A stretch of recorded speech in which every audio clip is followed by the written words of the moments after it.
Uma coisa que eu acho que é a cara dos anos 90 é o Them, a capa do primeiro disco do Pearl Jam. É a famosa imagem com apego nostálgico. E eu me lembro de assistir o The Dirt e a produção do filme ter colocado em um momento lá o pôster, né, do lançamento do Them. Acho que com uma forma de dar uma cutucada ali no Motley Crue, é tipo um easter egg, né? E também dar uma cutucada no glam, de um modo geral. Porque tem gente até hoje que jura de pé junto que o grunge matou aquele cenário musical do glam. Será mesmo?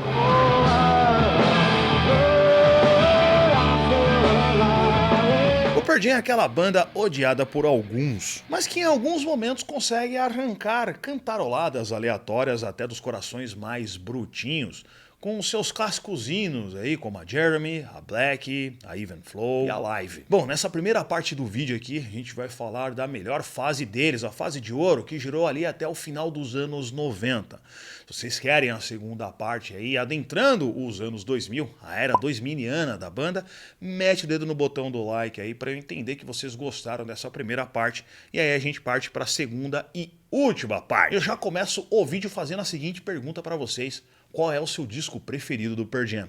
Comenta aqui embaixo.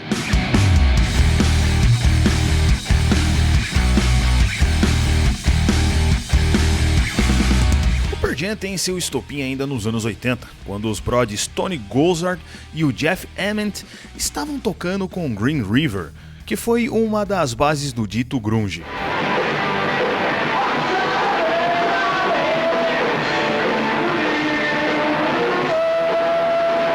Quem diga por aí, inclusive, que eles foram a primeira banda do gênero a surgir. Bom, o que vocês acham dessa teoria?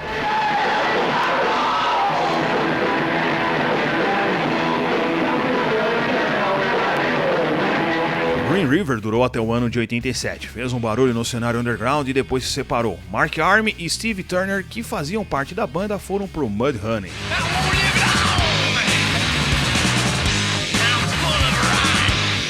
Gossard e o Ament se juntaram com Andrew Wood, que na época cantava no Malfunction.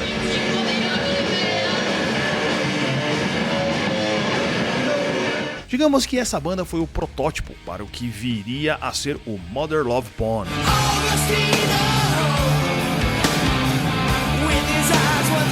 Eles fizeram um sucesso dentro do cenário e até assinaram com a Polygram.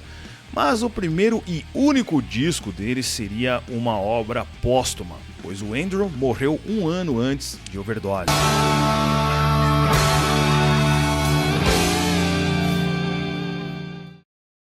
A morte do Andrew Wood, ao mesmo tempo que trágica, colocou o grunge no olho do furacão ali do mainstream e gerou uma série de consequências. É meio mórbido falar isso, mas vamos lá. Positivas para a formação do que viria a ser o Pearl Jam. Depois da morte do Andrew, um outro saudoso aí do grunge, o Chris Cornell, junto com outros músicos do cenário, se juntou ali com eles e montou um projeto tributo ao Andrew Wood, o Temple of the Dog.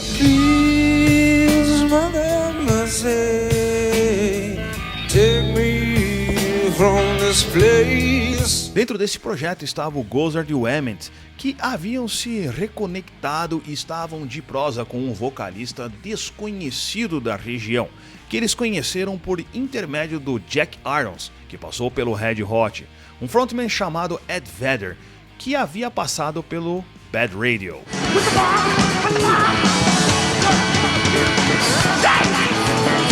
Pois bem, voltando ao Temple of the Dog, para fechar a formação do projeto, entrou o Matt Cameron e o Mike McGreed. E para os vocais de apoio, o até então desconhecido Ed Vedder.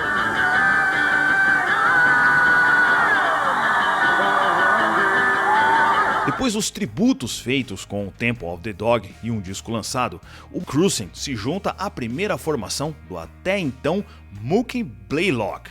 E eles começam a fazer shows por aí.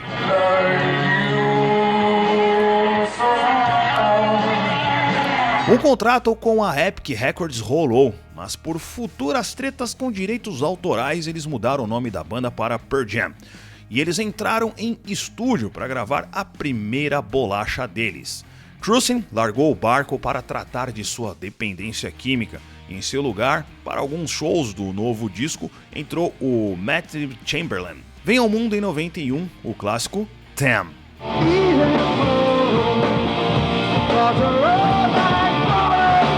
Chamberlain cumpriu a agenda e saiu fora, mas antes indicou o Dave Abruzzese, ou algo assim, sobrenome estranho, né? Que ficou o restante da turnê do Them e ficou como batera fixo. Buena, a primeira bolacha do Pearl Jam trata sobre temas pesados, mas mesmo assim, com esse clima obscuro, pegou o primeiro lugar da Billboard e revelou ao mundo clipes e hits que até hoje fazem você bater o pé quando tocam.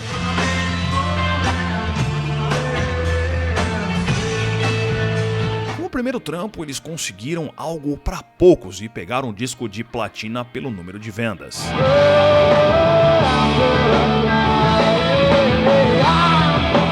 A banda explodiu e junto com a explosão vieram as críticas, tanto por parte da indústria fonográfica e até o Kurt Cobain, na época, caiu matando em cima do Them, dizendo que aquilo ali não era um disco de rock alternativo, e sim uma coisa comercial. Foda-se, né? A grandiosidade do Pearl Jam foi tanta que no ano seguinte, em 92, eles já tinham gravado um MTV acústico. Geralmente essas bandas levam um certo tempo para conseguir gravar um acústico MTV. Mas o Pearl Jam não, cara. Já no ano seguinte já tinha gravado um negócio desse aí. Olha a doideira.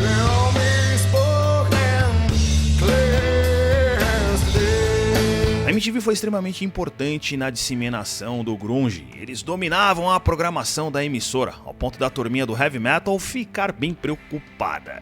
Em 93, a segunda bolacha sai, a VS.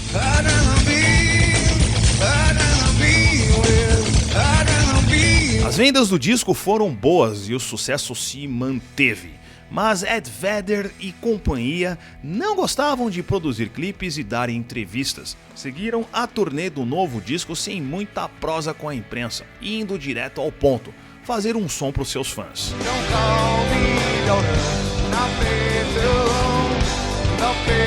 O Pearl Jam tinha políticas internas. Lançavam seus discos em vinil e botaram a Ticketmaster no pau por conta da famosa taxa de serviço.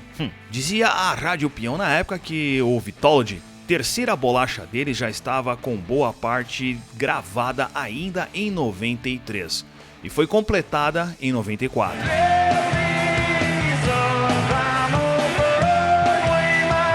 Esse disco foi gerado em meio a tensões internas da banda, o que culminou na demissão do Abruzzese. E aí o Jack Irons entrou em cena e assumiu as baquetas.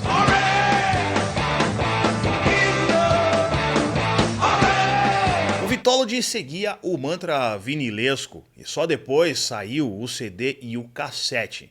Só na primeira semana, esse disco vendeu 877 mil cópias. E pra quem achava que a banda ia ser só uma modinha passageira, lá na época devia estar arrancando os cabelos pelo Borga, de raiva por conta do sucesso que eles tinham e conseguiam manter a cada novo lançamento.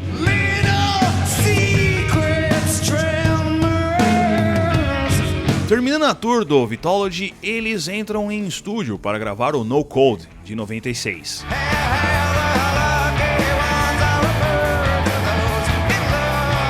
Esse disco marca uma mudança na pegada de som do Pearl Jam. Ali eles apostaram mais em baladas, com músicas que tratavam de temas mais amenos.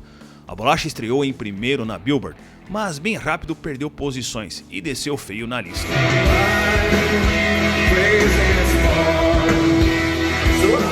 Mas se no No Code eles foram mais, entre aspas, fofos, no Yelled eles recuperaram a velha energia.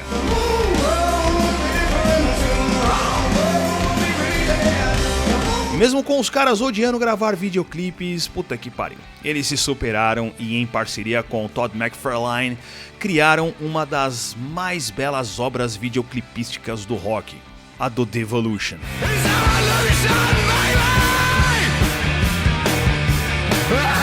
Um clipe brutal, com um som sujo, direto e com uma crítica histórica que funciona até os dias de hoje. Sem contar que o Todd acertou justinho nas imagens que ele compôs ali.